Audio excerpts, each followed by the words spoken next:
I didn't report my boss because of one moment. If it had been one moment, it would have been easier to dismiss. A bad day, a misunderstanding, tone taken the wrong way. What unsettled me was the consistency. Expectations shifting after agreement. Feedback delivered publicly but clarified privately. Conversations that sounded supportive until they were written down.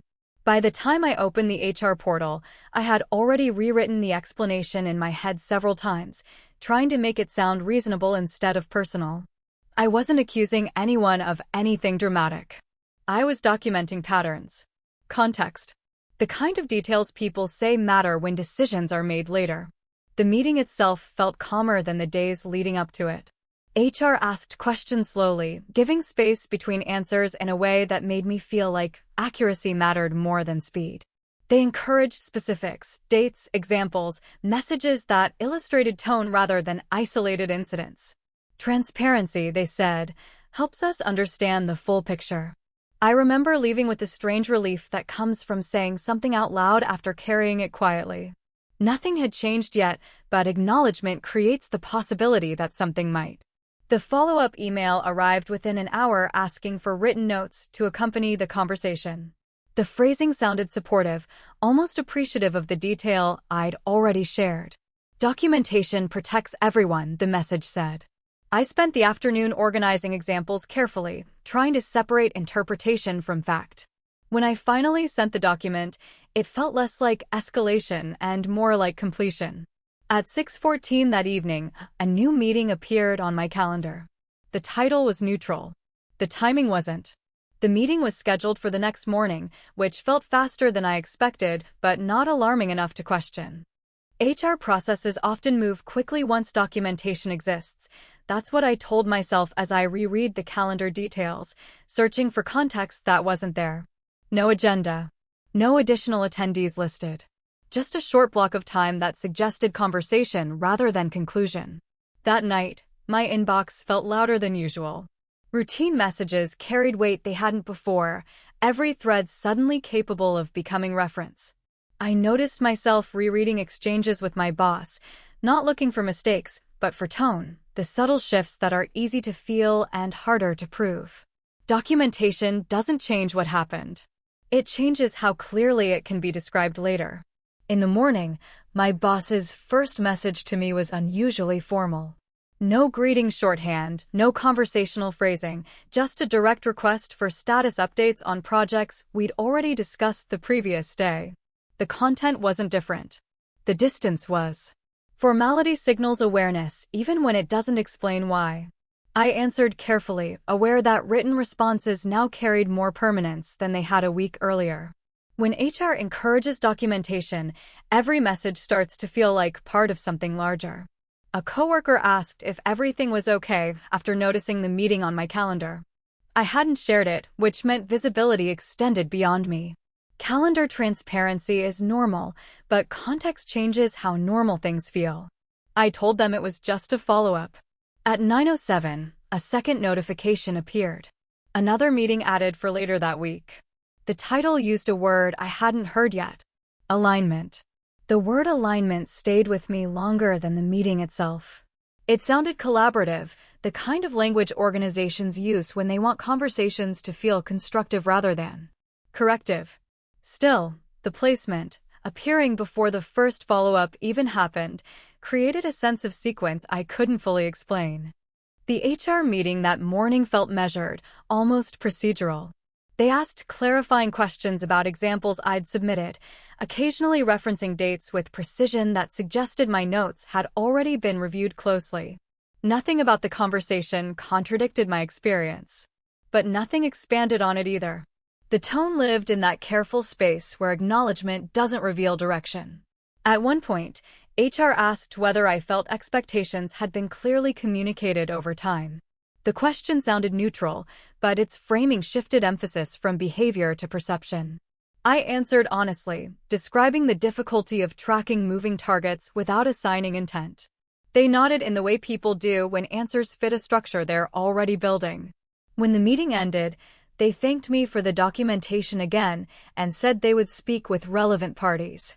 Relevant parties is a phrase that contains more activity than visibility. It implies conversations happening in rooms you won't enter. Back at my desk, I noticed my boss continuing the same formal tone from earlier. Messages copied additional stakeholders where casual updates had once been enough. The work itself hadn't changed. The audience had. Visibility alters behavior.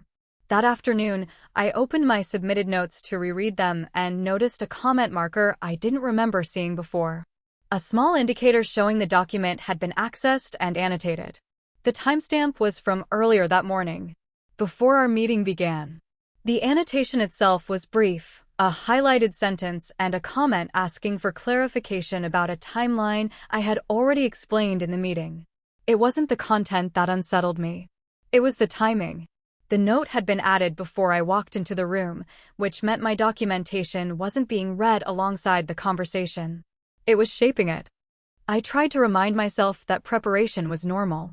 HR reviews material before meetings. That's what creates productive dialogue. But something about seeing evidence of interpretation before discussion changed how the exchange felt in retrospect. Questions that had sounded exploratory now felt directional. My boss's communication stayed noticeably structured throughout the day. Updates that once lived in chat moved into email. Casual check-ins became status summaries. Even phrasing shifted toward language that could exist comfortably in documentation. Nothing confrontational. Just careful. Careful implies awareness. I noticed HR included on a thread where they hadn't appeared before, a message about project priorities that didn't directly reference my complaint, but echoed themes from my notes: expectations, clarity, ownership. The overlap felt coincidental until it didn't. Daniel asked if the situation was improving. I told him it was early. That was true, but it wasn't the full answer. Improvement suggests movement you can see. What I felt was movement happening somewhere adjacent to visibility. Later that afternoon, I checked the document again. Additional comment markers had appeared, each referencing sections of my report with neutral questions about communication patterns and feedback responses. The tone remained supportive, but the focus had shifted subtly from behavior I described to reactions attributed to me. The distinction was small, but it created a different center of gravity. The alignment meeting arrived sooner than expected, scheduled only 2 days after my initial HR conversation.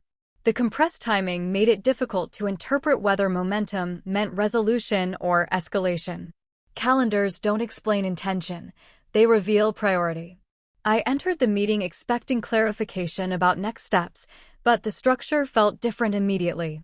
My boss was present alongside HR, and the conversation opened with language about shared understanding rather than investigation.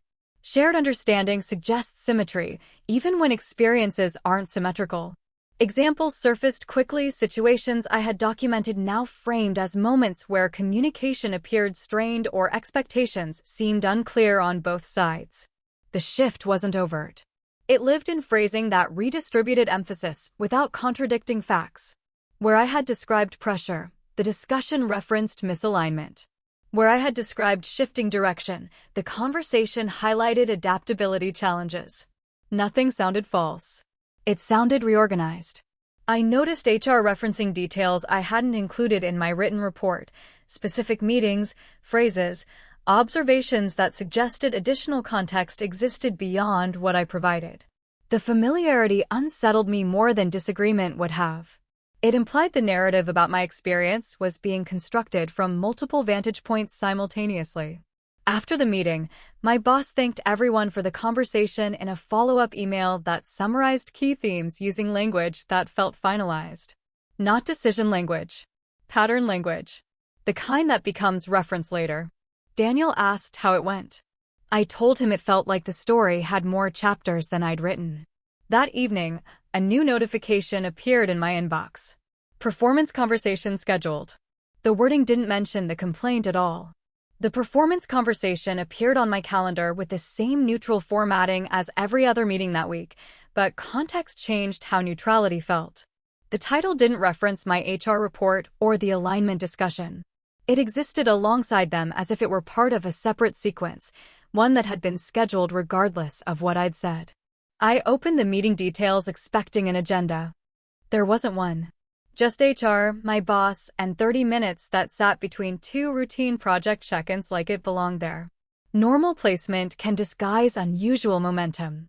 That morning, my boss sent feedback on a deliverable I'd submitted days earlier. The comments weren't harsh, but they were unusually comprehensive. Observations about communication clarity, responsiveness, ownership visibility. Each point echoed themes that had surfaced in the alignment meeting. None were new. Their density was. I responded carefully, clarifying context without defensiveness, aware that written tone now carried disproportionate weight. When documentation becomes central, nuance risks being flattened into summary.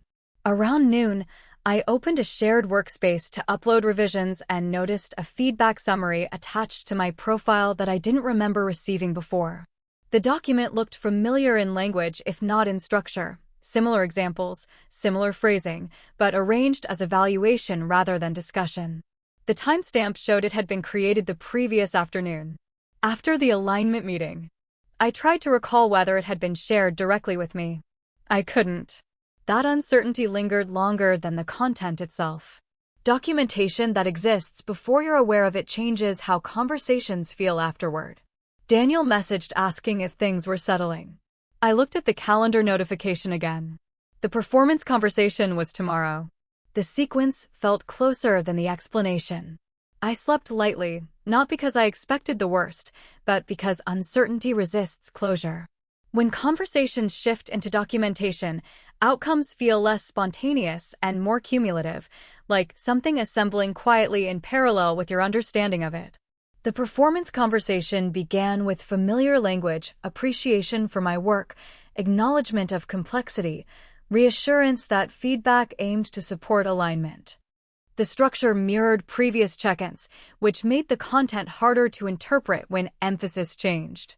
Examples surfaced that I recognized, but their framing suggested pattern rather than instance. HR referenced communication challenges across multiple projects, linking them together in a way that created continuity I hadn't experienced in real time. Moments that felt separate became sequence, once arranged side by side. Arrangement shapes narrative without altering individual facts. I asked when these concerns were first documented. The answer referenced ongoing feedback cycles, conversations I remembered as collaborative rather than corrective. The distinction lived in tone rather than record, and tone rarely survives summary.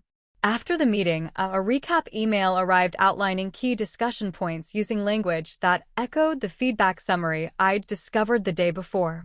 Seeing the same phrasing across documents created a sense of cohesion that felt recent, even if it was presented as established.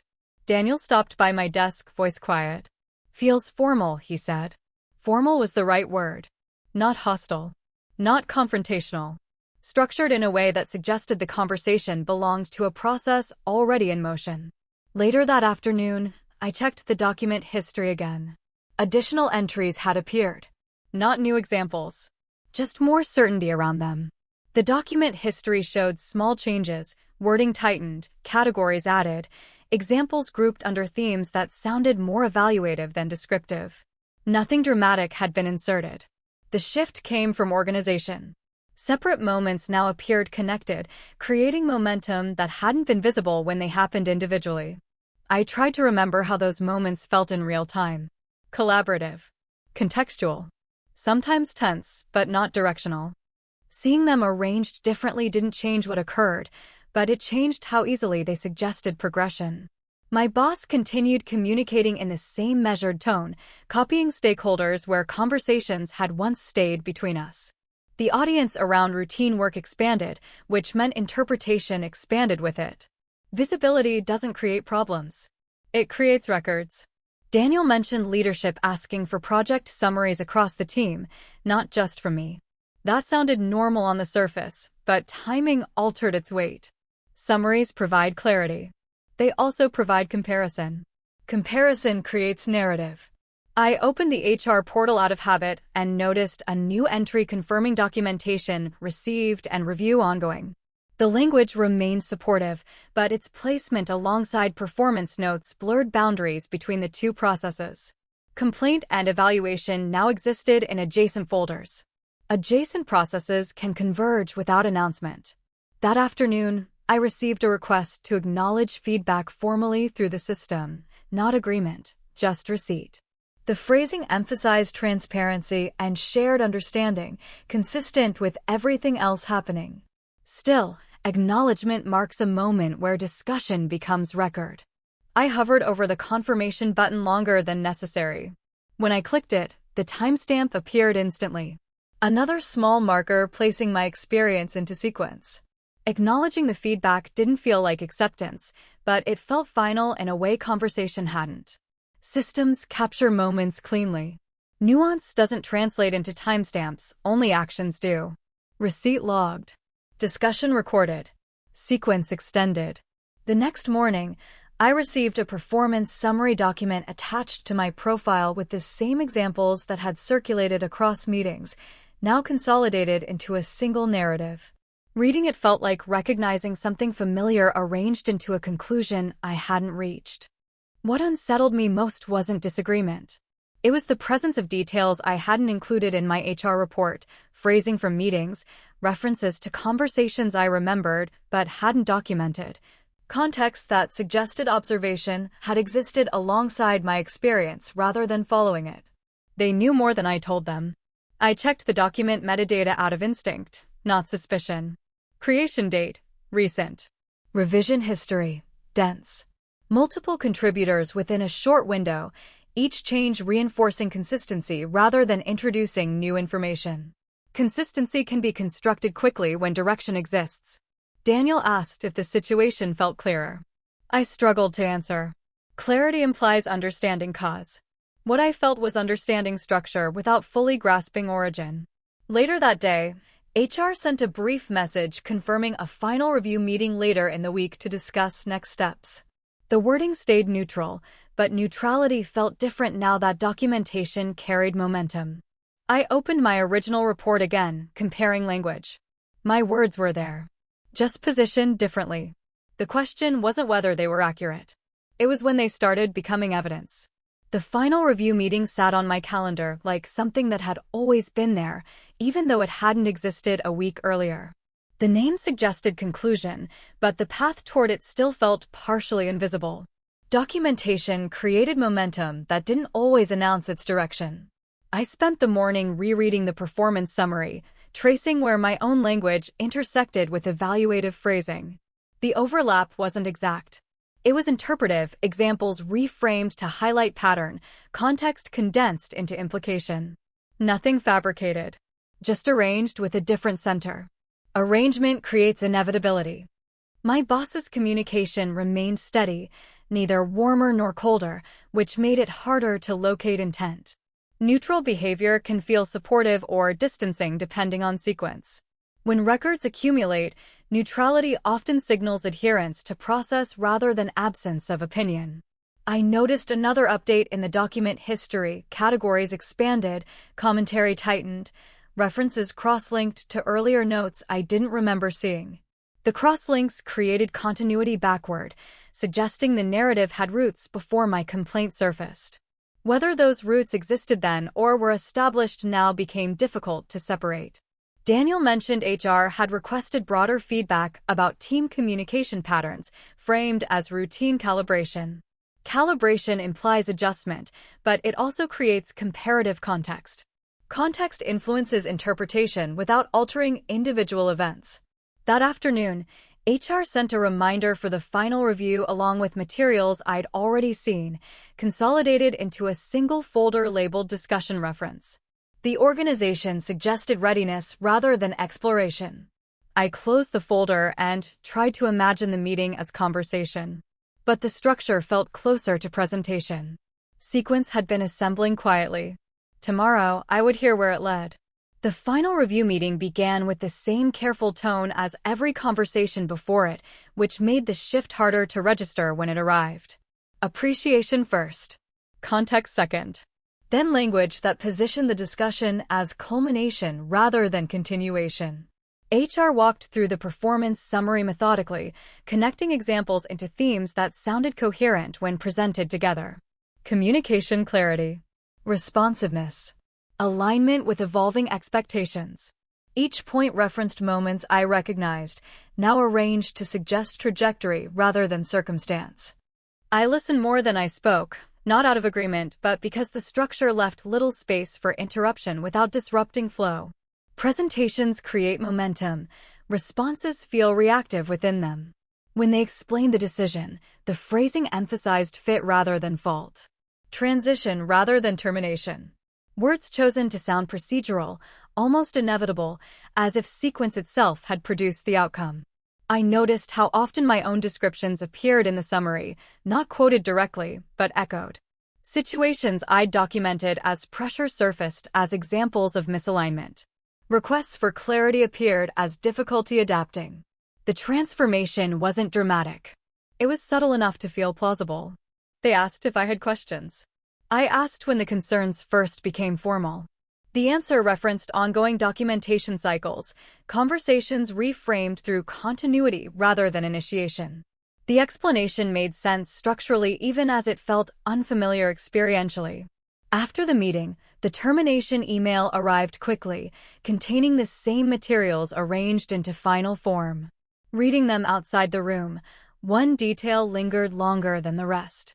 Several notes predated my complaint. I hadn't noticed that before. The story hadn't started when I spoke. It had already been written somewhere else. I didn't open the termination attachments immediately. The meeting had already delivered the narrative. The documents existed to stabilize it. Still, the detail about notes predating my complaint stayed with me in a way that felt structural rather than emotional. If the story about my performance existed before I spoke, then my report hadn't initiated sequence. It had intersected with it. When I finally read the materials, the continuity felt deliberate. Examples arranged chronologically, commentary layered across weeks, references linking conversations that had felt isolated when they occurred. The cohesion suggested duration even where my memory suggested variability. Documentation compresses ambiguity into direction.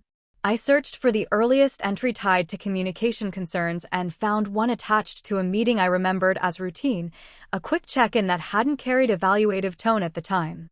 The language in the note didn't accuse. It observed. Observation becomes pattern once enough instances accumulate.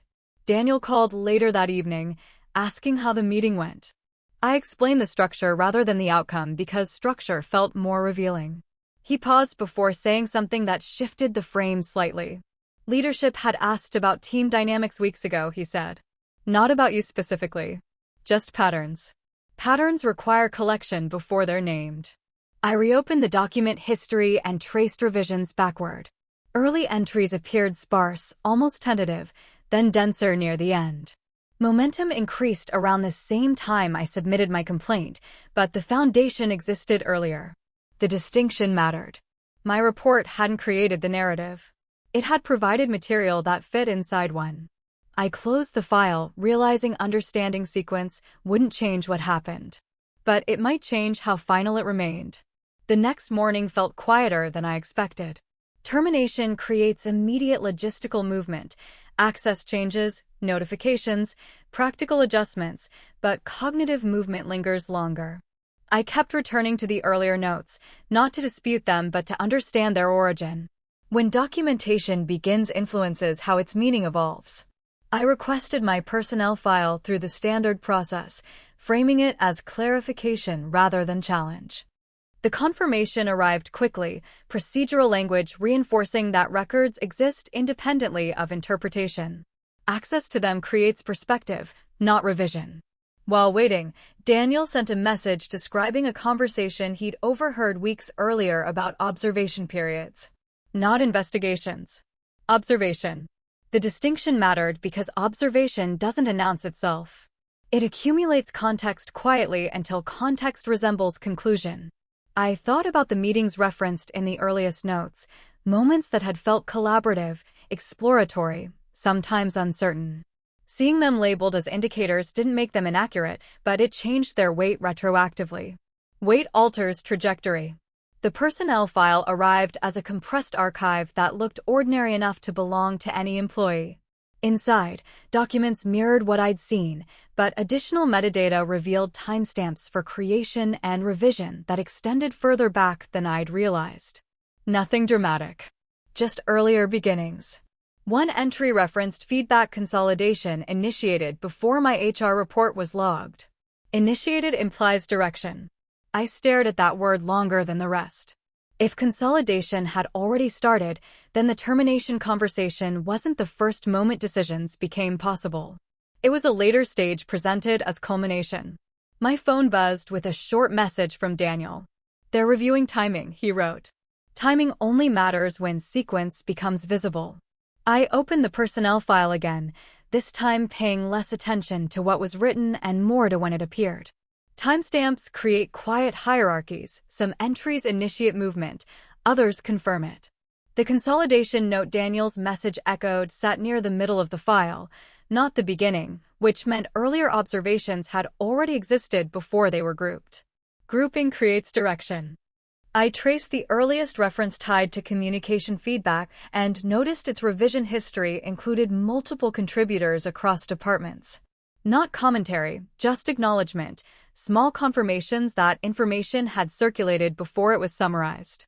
Circulation doesn't finalize decisions, but it narrows possibilities. I tried to remember how those weeks felt while they were happening. Busy. Slightly tense. Normal in the way environments often are before patterns become visible. Nothing in real time suggested trajectory. Seeing documentation arranged afterward created the impression that trajectory had always been obvious. That impression unsettled me more than disagreement would have. Daniel called during his commute, describing leadership conversations framed around consistency rather than performance. Consistency requires comparison, and comparison requires collection. Collection had been happening longer than I knew. After we hung up, I returned to the file and noticed an approval marker attached to the consolidation entry, not approval of outcome, just approval to proceed with review. Still, approval introduces momentum that doesn't require visibility to exist. Momentum explains speed later. I realized then that my HR complaint hadn't triggered observation. It had intersected with observation already underway. That intersection created density, more documentation, more alignment, more certainty appearing quickly. My phone buzzed with a follow-up email from HR referencing timeline clarification as part of standard process. Clarification doesn't reverse events, but it changes how confidently they can be described. The timeline clarification email was brief, almost administrative, but its existence shifted my attention from content to sequence again. When organizations clarify timing, they're usually reconciling narratives rather than outcomes. Outcomes had already been delivered. Narrative determines how stable they remain.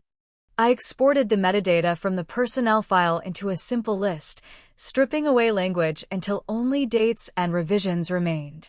Without interpretation, the sequence looked less cohesive than the documents suggested. Early entries appeared sporadic, sometimes weeks apart, then suddenly dense after my complaint. Density can signal escalation or consolidation. The difference depends on where initiation sits. I searched for initiation markers, words like review started, feedback consolidation, observation period.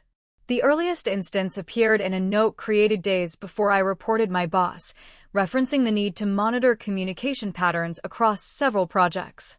Not specific to me. Broad enough to justify attention, narrow enough to include it. Context expands quietly. Daniel messaged that leadership discussions now included phrases like process sequencing and documentation alignment. Language that focuses on structure rather than behavior often emerges when explanation requires precision. Precision implies vulnerability to inconsistency. I returned to the exported timeline and noticed something subtle. Approval to proceed with review occurred after my complaint, but referenced observations logged earlier. That layering created the appearance that the complaint triggered action, even if groundwork existed beforehand. Appearance shapes narrative more than origin. The distinction didn't change what happened, but it complicated how final it felt. If my complaint had been absorbed into an existing process, then the termination conversation represented convergence, not initiation. My phone buzzed again, a calendar invite from HR labeled outcome discussion. Outcome had already occurred, which meant the discussion was about sequence. The outcome discussion was scheduled for later that week, far enough away to suggest review, but close enough to signal urgency. The invitation didn't include new materials, only the same documents I'd already read, now framed as reference for clarification. Clarification implies something exists, but isn't aligned. I spent the morning rereading the exported timeline rather than the narrative documents. Dates don't argue. They sit beside each other, revealing proximity that language can smooth over. Observation entries spaced widely apart. Consolidation appearing abruptly. Approval layered between them. My complaint positioned inside that density rather than before it. Position influences interpretation. Daniel said conversations inside the team sounded cautious, not defensive, just precise. People using phrases like sequencing and visibility where earlier discussions had focused on fit. Fit closes stories. Sequencing opens them slightly. I opened the personnel file again and noticed a small annotation attached to the consolidation entry referencing retrospective categorization. Retrospective doesn't negate observation. It changes when meaning is assigned. Meaning assigned later can make earlier moments appear directional. That afternoon, HR sent a brief note asking whether I had additional context about specific meetings referenced in the earliest entries. The question suggested uncertainty about interpretation rather than disagreement about existence. Existence is stable. Interpretation moves. I responded with memory rather than argument, describing tone and intent as I experienced them. Tone rarely survives documentation, but its absence creates space for reconsideration. When I closed the email, I realized the discussion wasn't about whether feedback occurred. It was about when feedback became evaluation. My phone buzzed with Daniel's message. They're comparing first mention to first action. Sequence determines which story holds. The comparison Daniel described stayed with me because it reframed everything without challenging the outcome directly. First mention suggests awareness. First action suggests decision. The distance between them defines how inevitable something appears later. I reviewed the earliest observation note again, reading it without the surrounding consolidation language. On its own, it felt tentative, a prompt to watch, not a conclusion to act. Seeing it later embedded inside evaluative structure created the impression of progression that didn't exist in that initial moment. Embedding creates narrative gravity. HR's follow-up questions continued focusing on context rather than content. How meetings felt. Whether feedback had been positioned as developmental. If expectations were framed as evolving rather than corrective. Questions designed to locate inflection points rather than assign blame. Inflection points determine legitimacy of escalation. Daniel mentioned leadership referencing process integrity, a phrase that rarely surfaces unless sequence carries implications beyond a single case. Integrity doesn't require reversal. It requires coherence. Coherence depends on alignment between when something was observed and when it was formalized. I noticed another metadata detail. The consolidation document had been revised shortly before my termination meeting, not to add examples, but to standardize phrasing. Standardization suggests preparation for presentation rather than discovery. Presentation stabilizes narrative. The outcome discussion reminder arrived that afternoon, unchanged in wording but heavier in meaning. I realized I wasn't preparing to dispute what happened. I was preparing to understand whether the explanation aligned with its own timeline. My phone buzzed again. Daniel, they're asking when monitoring became review. Monitoring observes. Review decides. The space between them determines whether endings feel earned or accelerated. I stopped reading the narrative documents altogether and focused only on markers of transition, the small moments where language shifted from observation to evaluation. Those shifts rarely announce themselves. They appear as category changes, approval flags, revised phrasing that suggests direction without stating it outright. The earliest monitoring note still felt exploratory when isolated, but the first instance of evaluative language appeared days later, attached not to a new example, but to a summary of existing ones. Summary assigns weight retroactively. It tells the story of momentum whether momentum existed at the time or not. Daniel said leadership conversations were now centered on when classification occurred rather than whether feedback was valid. Classification determines consequence. Consequence depends on whether the transition from monitoring to review followed expected sequence. Sequence shapes defensibility. I reopened the metadata list and noticed that the classification entry appeared shortly after my complaint was submitted, but referenced observations logged earlier. The layering created a bridge between two processes, one visible to me, one not. Bridges make convergence look intentional. That afternoon, HR sent materials for the outcome discussion. No new examples. Just a timeline overview summarizing observation, consolidation, review, decision. Seeing those stages listed together clarified structure while exposing compression. The distance between stages looked shorter on paper than it felt in experience. Compression accelerates narrative. I highlighted the gap between first observation and formal review, noticing how much interpretation had to occur inside that space to support escalation. Interpretation isn't inherently flawed. It becomes fragile when sequence appears uneven. My phone buzzed with Daniel's message. "They're mapping inflection points," he wrote. Inflection points determine whether the story reads like evolution or jump. And jumps invite questions. The outcome discussion happened over video, which created a distance that felt deliberate, enough separation to keep the conversation procedural rather than personal. HR walked through the timeline overview slowly, describing each stage as part of standard process. Monitoring, consolidation, review, decision. The structure sounded coherent when presented sequentially. Coherence depends on timing. I asked when monitoring officially transitioned into review. The question didn't challenge feedback itself, only the point where its meaning changed.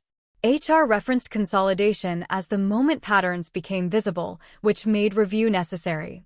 Necessary implies inevitability, but inevitability relies on sequence that appears consistent. I opened the metadata beside the timeline overview, watching how timestamps aligned imperfectly with that explanation. Consolidation occurred after my complaint, but the decision to consolidate referenced earlier observations. The bridge remained visible even inside their summary. HR acknowledged that documentation density increased following my report, describing it as clarification rather than initiation. Clarification suggests understanding already existed. Initiation suggests change. The distinction shaped responsibility without altering outcome. Daniel texted during the call. They're discussing process exposure. Exposure occurs when internal sequence becomes visible externally.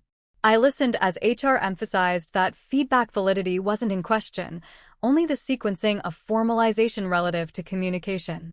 Formalization determines when a situation becomes actionable rather than observable.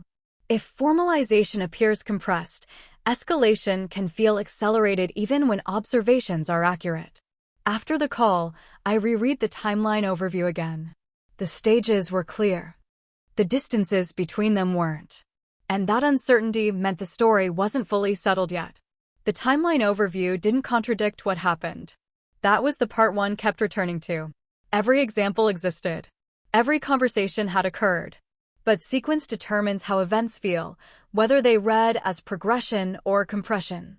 Compression creates the sense that outcomes arrived faster than understanding.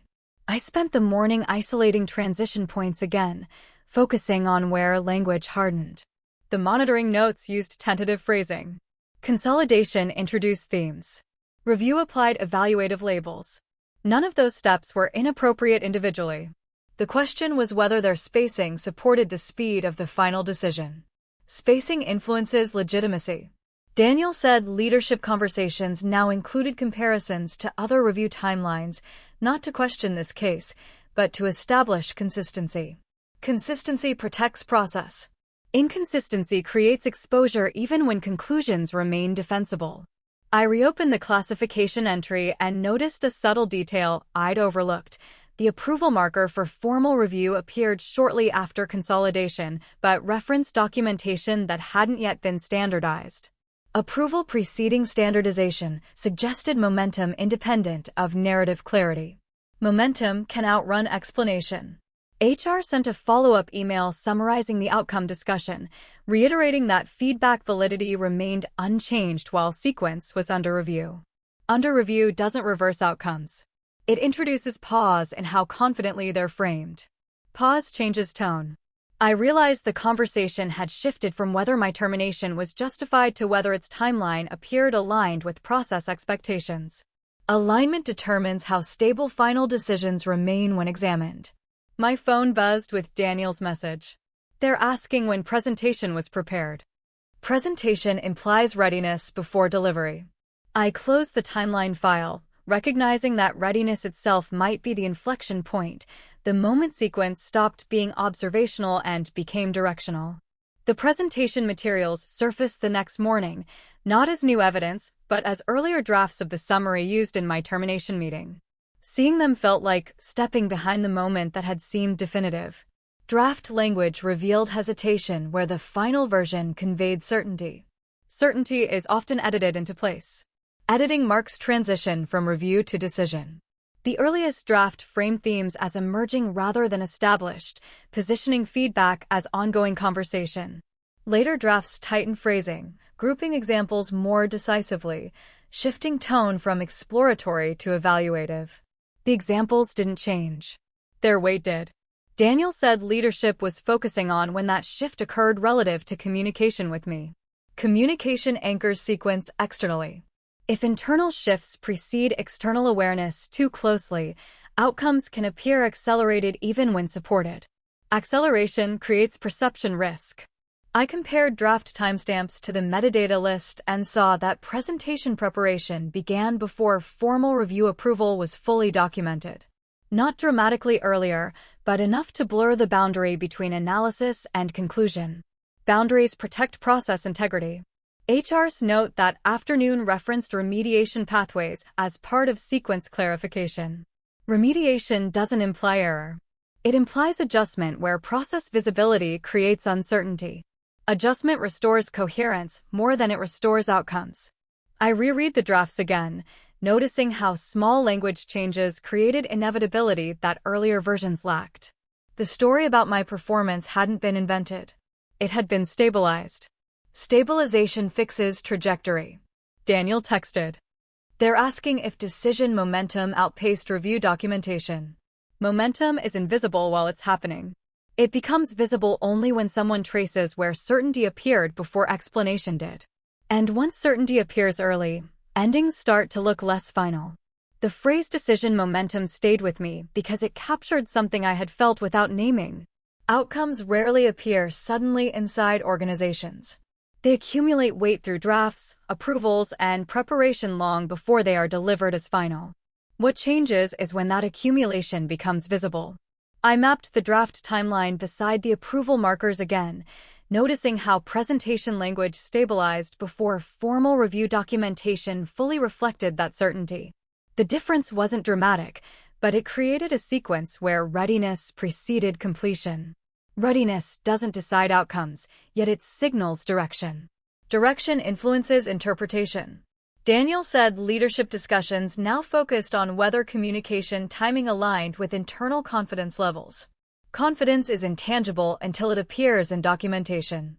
Once phrasing shifts from exploratory to definitive, reversing course becomes more difficult even if sequence later raises questions. HR sent a brief message asking whether I felt the termination conversation reflected the exploratory tone of earlier feedback. The question surprised me because it acknowledged tone as part of process integrity. Integrity includes how transitions feel, not only when they occur. I answered carefully, describing how the meeting sounded conclusive compared to the draft side scene. Not inaccurate. Just resolved. Resolution implies sequence has fully matured. Seeing earlier hesitation complicated that impression.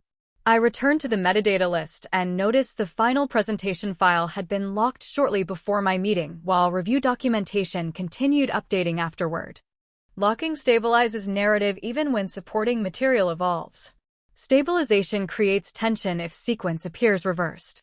Daniel texted again. They're identifying inflection points that changed trajectory. Inflection points aren't moments where decisions happen. They're moments where decisions start becoming difficult to undo. And once those appear early, explanations must work harder to remain stable. The major inflection point revealed itself quietly, not a dramatic entry, just a workflow record indicating formal review initiation logged after presentation materials had already reached near final phrasing. The gap was small but meaningful. It suggested that narrative certainty had formed before procedural initiation was fully complete. Certainty preceding initiation doesn't invalidate conclusions. It complicates their sequence. I stared at that record longer than anything else because it reframed the termination meeting as delivery rather than decision. Delivery can feel inevitable even when its timing depends on alignment between preparation and process. If alignment lags behind preparation, momentum becomes visible. Daniel called, his voice careful. Leadership wasn't disputing feedback, he said. They were examining whether process visibility matched internal progression. Visibility defines fairness more than intent does. When visibility appears compressed, outcomes can look predetermined. Predetermined is rarely stated directly. It's inferred through sequence. I compared the presentation lock timestamp with the review initiation marker again. Presentation certainty existed first. Review formalized second. Decision delivered third. The order didn't reverse the story, but it shifted its center. Instead of escalation leading to certainty, certainty appeared to lead escalation. HR's follow-up email referenced sequence reconciliation as part of standard practice. Reconciliation doesn't erase events. It restores coherence where order raises questions. I realized then the termination hadn't been challenged on substance. It had been destabilized by timing. And timing is harder to defend than interpretation because it doesn't rely on perspective. It relies on order. Once order becomes visible, endings stop feeling fully closed. The reconciliation discussion felt less like a reconsideration of the decision and more like an adjustment of its sequence. HR explained that workflow review identified areas where presentation readiness appeared to outpace formal review documentation. Not an error in feedback. A misalignment in process visibility. The distinction preserved substance while creating space for procedural correction. Correction introduces movement without admitting reversal. They described reinstatement as a step to restore continuity while sequence alignment was completed. Temporary framing, careful language, but the meaning existed beneath it. My role hadn't been restored because conclusions changed. It had been restored because the order in which certainty appeared created exposure. Exposure reshapes confidence. I listened as they outlined next steps, access reinstated, responsibilities resumed, documentation reviewed with revised sequencing guidance. Every phrase emphasized process integrity rather than outcome reconsideration. Integrity allows organizations to move forward without rewriting past conclusions. It acknowledges timing as structural rather than personal. Daniel texted during the call. People sound relieved, he wrote. Relief often follows restored coherence more than restored roles. After the meeting, I reopened the metadata one last time. Nothing about the entries had changed. The presentation lock still preceded review initiation. The decision delivery still followed both. Sequence remained intact. What changed was how it would be positioned going forward. Positioning stabilizes narrative. I realized the termination meeting hadn't been wrong in substance. It had been premature in structure. Premature doesn't negate reasoning. It disrupts inevitability. Once inevitability weakens, correction becomes procedural rather than exceptional. The call ended without apology, but with access returning. Sometimes sequence, not argument, reopens doors. The first day back felt quieter than my last day had been. Visibility surrounded both moments, but visibility carried different meaning now. My desk looked unchanged, systems restored in the same order they had disappeared, continuity reassembled without ceremony. Organizations prefer correction that resembles normal operation rather than interruption. Normal operation conceals adjustment. Daniel nodded when he saw me, not surprised, just confirming direction. Conversations resumed with the same careful tone that had existed before, but I noticed subtle differences, feedback framed earlier, documentation shared sooner, transitions explained before summaries appeared. Sequence made visible. I logged into the workspace and watched permissions repopulate, timestamps marking restoration as precisely as removal had been recorded. Systems preserve order without narrative. Narrative emerges afterward, shaped by how that order is explained. I reopened the timeline one final time, not searching for justification but recognizing its role. The termination hadn't been reversed because my complaint proved something new. It had been reopened because preparation had stabilized certainty before process formally supported it. That gap prevented the story from closing cleanly. Clean endings depend on alignment between readiness and decision. HR's follow-up message framed reinstatement as continuity pending final sequence reconciliation. Pending remained, but certainty had shifted.